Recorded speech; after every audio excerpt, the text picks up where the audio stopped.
Love this podcast? Support it and sponsor today. Simply head to ozcastnetwork.com for details. Wavelength. Just because we're doing our lectures online doesn't mean that we need to then retreat and make life, all about being alone. Sparking the convos about Adelaide. I think there's not enough knowledge around the severity of the long-term impacts that a concussion can give you, and it's not really educated enough. You should be having. The minimum job search requirements is definitely problematic, and it is up to a computer to decide whether you receive your payments each month. This is Wavelength on Fresh 92.7. Welcome back to Wavelength, sparking the convos about Adelaide you should be having. I'm your host, Cass, and I'm here, as always, with the very talented Maggie. Hello. Before we jump in, we do need to acknowledge that we are recording Wavelength on the land of the Kaurna people of the Adelaide Plains and pay respect to elders past and present. We recognise and respect their cultural heritage, beliefs and relationship with the land. We acknowledge that there are continuing importance to the Kaurna people living today. We also extend that respect to other Aboriginal language groups and First Nations. How's your week been, Maggie? Yeah, good. Busy. Yeah. You've had a lot going on, but it's been great. I know. I've been around the station a lot in the last couple of weeks, which has been great. Usually on this show, we talk about topical headlines, but there's been one particular headline that has dominated the news in the past couple of months. The Voice to Parliament referendum. Indigenous Voice to Parliament. Indigenous Voice to Parliament. Yes, we have exactly 5 days to go until we go into primary schools and churches across Australia and decide if we're going to vote yes or no. And it's been a really difficult decision for some people. And through this campaign, one message that's been really prominent is people basically just not understanding what the Voice to Parliament really is. Guess what, Maggie? That is where we come in. I know it's a really great segue. Tonight, we are dedicating this entire episode to the referendum and getting down to the bottom of what it is, how to access important information, and how to understand both sides' arguments. Later in the episode, we'll run you through what a referendum actually is, and then Trevor runs us through all the good news that's happened this week. But before we get into all of that, Maggie speaks to Senator Kerrynne Liddle about why she is voting no. Maggie, take it away. Wavelength on Fresh 92.7. Welcome to the show. Thank you so much for being with us tonight. If you could please start by introducing yourself and your role, that would be great. Well, I'm a senator for South Australia, and I was elected to Parliament last year. I'm an Indigenous Australian. I was born and raised in Alice Springs, although I spent a long time in Adelaide because for Alice Springs people, Adelaide is just down the road. So there are many people that say, well, they don't actually really know what the Voice referendum is for and what it's meant to do, as they haven't been given a lot of information and can't really find a lot of information about it either. Can you please explain what the Voice is meant to provide? Well, I think the lack of detail is unfortunately part of this whole question that we're being asked, and I'm not sure that I'm unconvinced that's not by design. That's unfortunate because this is a very, very important decision for people to make, and because we're being asked to put voice into the Constitution, it is permanent. I'd like to say from the outset that I support constitutional recognition. That is recognising Aboriginal and Torres Strait Islander peoples in the Constitution. What I don't support is this risky, unknown, divisive voice contained within the Constitution that locks us in as separate forever. So is that kind of the primary reason behind your opposition to the Voice to Parliament? Is it kind of that this nature will basically forge division into the Constitution? Well, there are so many reasons why I have considered my position of no. I formed no back in 2017 when I first heard about this proposal, and I wasn't even in Parliament then. I've spent many years working to include non-Indigenous people, Aboriginal people into employment and improving their economic and social participation. And I don't believe this is the appropriate way to go about getting the change that's needed within a cohort, within a disadvantaged cohort. I object to it because I believe that the Australian Constitution belongs to all Australians equally, whether you came here or can trace your ancestry back 70,000 years, or you came here 20 years ago, 20 days ago. Once you become an Australian, like the Australian anthem, it is relevant to all Australians equally, and I don't believe that is the place. I've had the privilege of sitting on the committee that actually looks at the risk associated with the words, and I'd say to all South Australians, it's not just looking at the proposition itself. This is not something to make a decision based on emotion. there is risk. I sat in a committee and heard representation from a number of lawyers, and those of you who probably all know a lawyer know that when they get at the dinner table, when they get in a room, lawyers don't agree. And that's what we saw as part of this process. We saw issues raised about risk, but what was really clear was there was absolutely no appetite for compromise, not even compromise on things that might reduce the risk in this proposition. Because once it's agreed to, if that is the outcome, it is there forever, and it will be the High Court and only the High Court that interprets what a complaint might be. So are there any specific policy alternatives or reforms that you believe would be more effective in addressing the issues faced by Indigenous communities than this voice proposal? Well, absolutely. To suggest right now that Aboriginal and Torres Strait Islander people aren't consulted already is quite frankly just ridiculous. Co-design, co-collaboration is regular terminology throughout the government and throughout the Parliament. You only have to go to the budget papers from last October and this year in May, and you can see those words used consistently throughout that. You know, you only have to go to Parliament House and you see Aboriginal and Torres Strait Islander people there regularly engaging with politicians, engaging with public servants. What I have been asking for, along with my colleagues, including Senator Nampa Price and Senator Lydia Thorpe, is actually an investigation, a review, a simple review by the Senate into those organisations that exist for intergenerational benefit, asking questions about what's working now, what's not, and being really clear about those ones that aren't, about the reasons they're not working, because it's not about there's not enough money, it's about there's not enough outcomes. Outputs and outcomes are two different things, and I think to put up a question in the Parliament that can we have an inquiry so we understand about the failure of intergenerational benefit for some of these organisations, not all of them, and we can't even get that over the line. Labor voted against it, the Greens voted against it, and Senator David Pocock voted against it. And I say, if you want to make change, that's where you get it the quickest. Where the rubber hits the road is where the people who provide the services to those most vulnerable people actually deliver those services, and you can be asking them, how do they do it better? You don't need to put a voice in the Constitution to be able to do that. It has never been explained how another committee, this one only, though costing us $364 million just to ask the question about whether we can have this committee enshrined in the Constitution, is better than any of the other committees, any of the Close the Gap forums, any of the ambassadors, any of the advocates that currently exist to improve the lives of Aboriginal and Torres Strait Islander peoples. It's about accountability. It's not about asking or guilting the Australian public to make a decision on the basis of it might make them feel better. This is actually about doing good, not feeling good, and I don't believe that this is the right proposition. Sparking the convos about Adelaide you should be having. Wavelength on Fresh 92.7. Thank you so much for coming on the show, Senator Liddle. After the break, Cass talks with Sewlyn Button about the Yes campaign. You're listening to Wavelength on Fresh. Wavelength. Welcome back to Wavelength, sparking the convos about Adelaide you should be having. Right before the break, Maggie spoke with Senator Kerrynne Liddle about the No campaign. That's right. And to find out more, Cass speaks with Sewlyn Button about the Yes campaign. Wavelength on Fresh 92.7. Excellent. Thanks for having me on the show. So I'm Sewlyn Button. I'm a Goongarri man from Western Queensland, and I'm the current chairperson of the Lowitschul Institute. There are many people saying that they are finding it hard to find information on what the voice referendum is and what it is aiming to do. Could you please clarify the role and purpose of the voice for us? The most simplest way to describe what the voice is designed to do is really to be a group that provides advice direct to parliamentarians and to the executive government in relation to decisions that they're making when they're creating laws and policies that affect Aboriginal and Torres Strait Islander people. And having the voice will sit side by side with those key decision makers to then inform better policy and legislation to improve outcomes.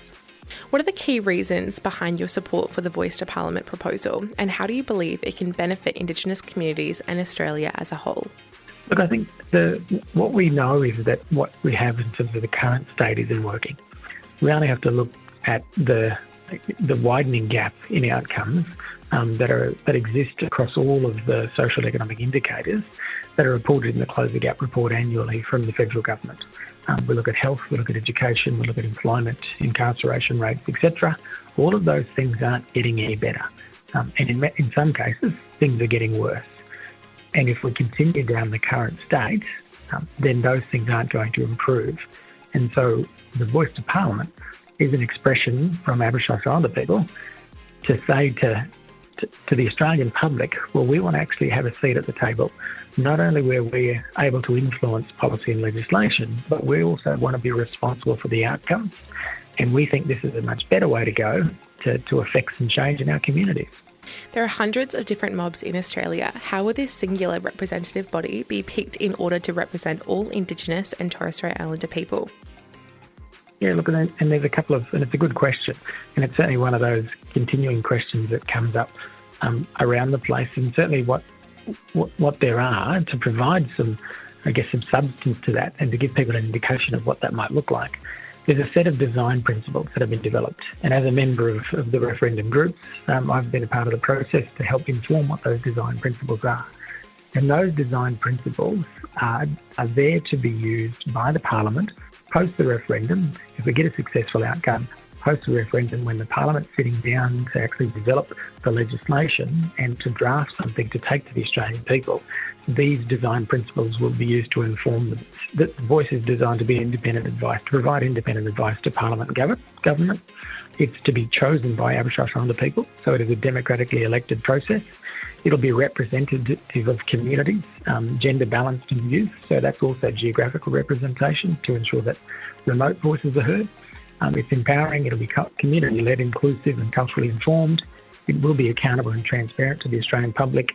It'll work alongside existing organisations. It won't have a program delivery function, and it won't have a veto power. So those are the design principles that sit there when the Parliament sits down to develop the legislation post a referendum. Those things will be used to determine what the voice form and function look like. Critics of the Yes campaign claim that the proposal might lead to division and complications in governance. How would you respond to those concerns?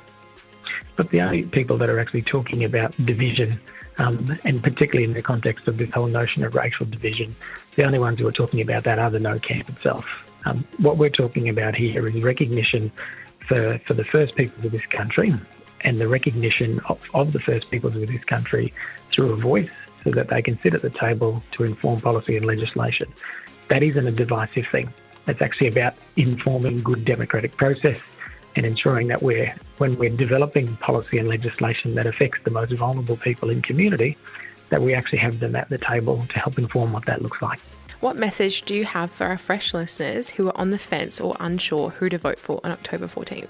Look, the best thing that I can provide in terms of advice to anyone who hasn't engaged in the conversation or is still lacking information prior to inform themselves prior to October 14 is to read the proposed clause. The clause itself is 3 simple sentences.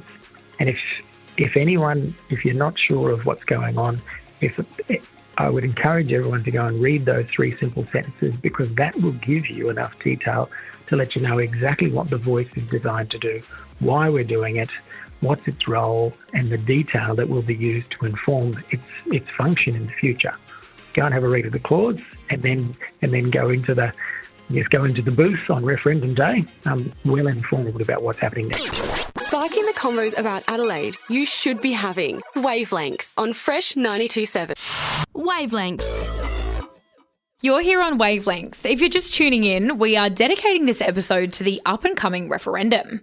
Maggie, we have had so many interesting conversations about this topic off air, and there were some really interesting points made in both interviews.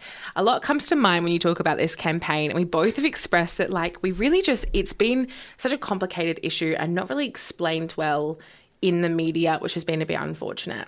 Absolutely. I think some of the language that's been used kind of within the policy itself and also by the media has just been so broad and so vague. So a lot of people just don't actually know what they're voting for. Absolutely. And the Vote No campaign has definitely benefited from this with their campaign, Don't Know, Vote No, because it is a really complicated issue. So the Yes campaign have a really hard time to explain to the general public what this actually means and how it can benefit Australians. In both interviews, we talked a lot about divisiveness and how this could divide Australia. So it's going to be really interesting to see with no matter what comes out of the October 14th referendum, how that is then happening afterwards. It's actually really interesting as well because when we've been doing research, it's almost like the no campaign is a bit divided as well because you've got kind of the conservative no. Absolutely. And then the progressive no. And then you've kind of got the yes as well. So it's almost like there's 3 options, but only the 2 votes. So if the no, if no was to be the vote, then it would be like, where do we go from here? Because a lot of people aren't just saying no, they're saying no, but. Yeah, absolutely. And you heard that with Senator Liddle that she is in favour for constitutional recognition. And I think that there are, I don't know if it's a majority, I don't know the statistics off the top of my head, of people who are voting no who don't believe in constitutional recognition and don't want that. And so like you said, there's a massive divisiveness in the no campaign when it comes to those kinds of things. And it has also, they've really benefited from social media, especially. If you look at the news recently, TikTok has been a really big platform for them, which I think the Yes campaign initially thought was kind of a shoo-in because their demographic is significantly younger if you look at pre-polling statistics. Yeah, absolutely. It's honestly kind of wild how, because when, it was first talked about by, Albanese, honestly, like what it was spoken about in 2017. Yeah, so long ago. When you think about, what it could be and you think, oh, it could be great. But then suddenly you see all of these other complications that are arising and it's like, because we actually don't have much of the information that we need to make this choice, it really could go either way. Like we spoke about with Sewlyn, there is so many mobs in Australia and so many different Indigenous people, just like any culture. So to have one advisory board that is going to speak to the government and advise on issues, it's a difficult task. And I unfortunately haven't seen a lot of the Yes campaign answering those questions really clearly. Sewlyn did a really great example of that, but I want to see those things more in social media about how it's actually going to operate and what those initial steps are going to be. Absolutely. And there's just all these other questions as well that the Australian public will have about, is it taxpayers' money that's going to be used? How is it going to be funded? How is it actually going to operate, as you say? Because, obviously being an advisory board, there isn't even any guarantee that it is going to be, utilised in the way that it's kind of being said that it's going to be utilised. So a lot's still up in the air, which is really, really tricky because, it's, a few weeks out. Absolutely. And we've seen a lot that, there's a lot of advisory boards for the federal government. We have women advisory boards, we have health advisory boards, and talking to those specialists. It's what we do on Wavelength is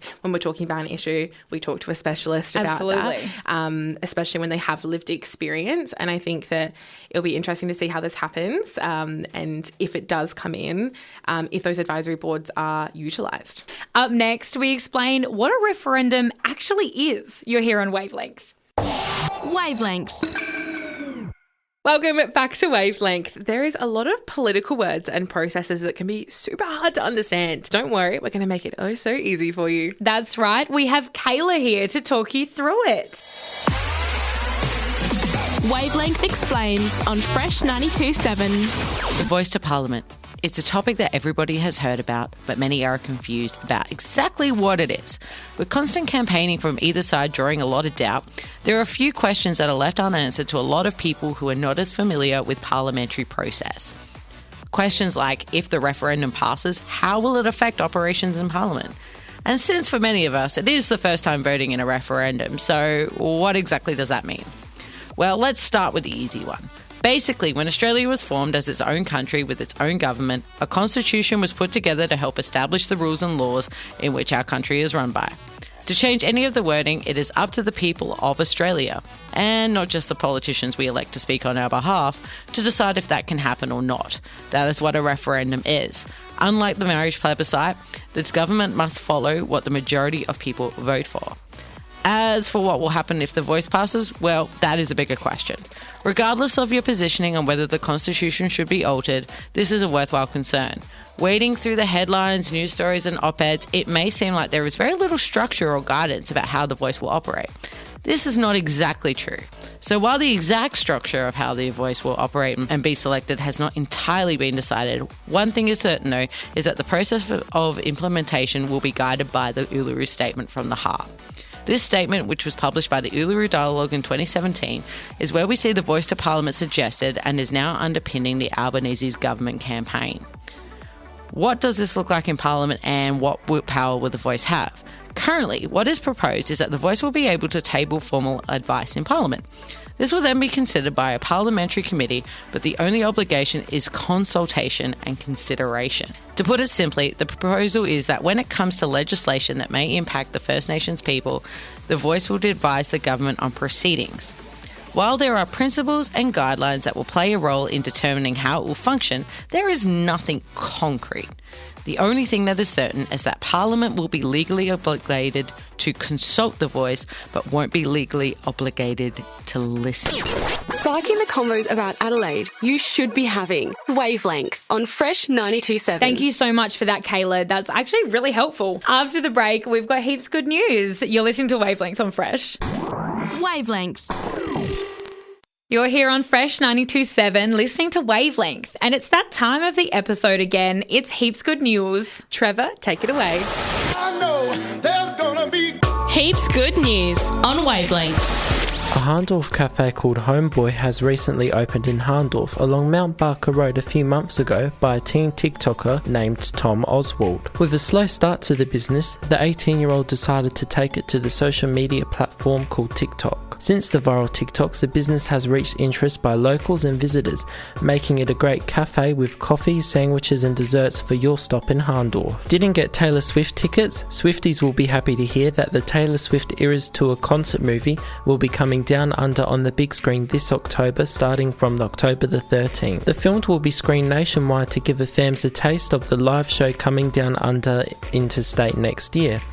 The film will be exclusively showing in movie theatres around South Australia, in theatres such as Hoyts, Reading Cinemas and Palace Nova. Adelaide Summer Festival Guide. Summer is almost approaching, with your favourite artists and lineups for your favourite music festivals in Adelaide. With music festivals in Adelaide from November 2023 to February 2024, including R&B Fridays, Heaps Good, Harvest Rock 2, Laneway and many more. Those festivals can include featuring artists such as Jason Derulo, Jamiroquai, Flume, Stormzy and Dominic Fike and many more. With the festival season starting, it's not just music, it's also the Adelaide Film Festival this month with new critically acclaimed films screening at iconic cinema locations around the state, including Palace Nova East End, Wallace Cinemas Piccadilly and others, with new films exclusively screening. And not to mention the return of the famous Oz Asia Festival starting on the 19th of October till November. There are exclusive shows, events and food trucks and light displays all through the festival, which are located around multiple locations around the Adelaide CBD. Everything in Adelaide this summer to keep you, your love for music, movies and your taste buds occupied. Sparking the convos about Adelaide, you should be having Wavelength on Fresh 92.7. Thank you so much for that, Trevor. And that brings us to the end of the show tonight. Thank you so much for listening. Make sure you're subscribed to the Wavelength podcast on Apple Podcasts, Spotify or anywhere else you get your podcasts. You can listen back to our old episodes right now and this episode will be up soon. And that is officially it from us tonight. Right after us, Deep with the Easy G is coming into the studio. Keep it on Fresh. Love this podcast? Support it and sponsor today. Simply head to AuscastNetwork.com for details.